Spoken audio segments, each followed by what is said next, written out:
ஞாபக சக்தியை தூண்டும் வல்லாரக்கீரை பொரியலுங்க. வல்லாரக்கீரை பொரியல் எப்படி பண்ணுறதுன்னு பார்க்கலாம். வீட்டிலேயே மாடி தோட்டத்தில் வளர்த்த வல்லாரக்கீரைங்க. பறித்து நல்லா கழுவி எடுத்தாச்சு. சின்னதாக கட் பண்ணி எடுத்துக்கோங்க. ரொம்ப நல்லது.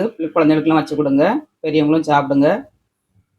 இப்போ கடாயில் 1 ஸ்பூன் எண்ணெய், 1/2 ஸ்பூன் கடுகு, 1/2 ஸ்பூன் ஜீரகம், உளுந்தம்பருப்பு, வரமிளகா 2 வரமிளகா கிள்ளி போட்டு, அப்புறமா வெங்காயங்க. பூண்டை வந்து நச்சு போட்டுக்கோங்க.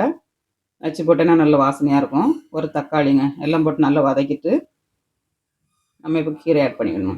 கீரை நல்லா கழுவி தண்ணியை வடிகட்டி எடுத்துங்க. இப்போ நல்லா பச்சை வாடை போதாலே நல்லா கீரை ஃப்ரை பண்ணிக்கிட்டு உப்பு போட்டுக்கணுங்க. நல்லா ஃப்ரை ஆயிடுச்சு. இப்போ கொஞ்சம் மசாலாங்க. தேங்காய் போடணுன்னாலும் போட்டுக்கலாம். நீங்கள் தேங்காய் போட்டிருக்கேன். சூப்பரான கீரை பொரியல் ரெடிங்க.